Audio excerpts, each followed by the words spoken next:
wieczór, moi mili, drodzy i kochani.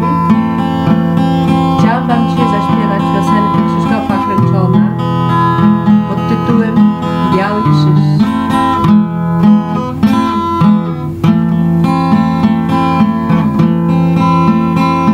I zapłonął nagle las, bezdróżany ślini przez śpiący las.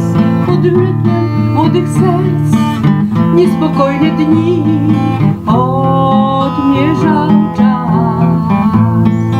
Dziś pozostał ognisk dym do przebytych kurz cień siwej mgły. Tylko w polu biały krzyż nie pamięta już, kto pod nim śpi. Jak myśl przed lat,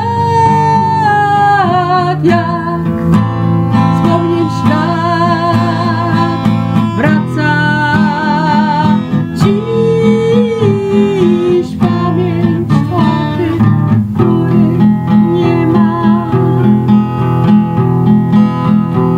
Żegnał ich wieczorem mróz, gdy ruszali w gór, gdy cichła wieś.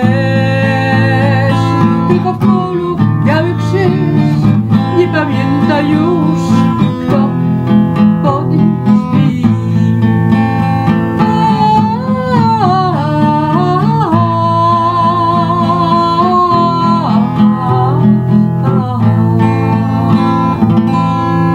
Dziękuję i serdecznie was wszystkich pozdrawiam.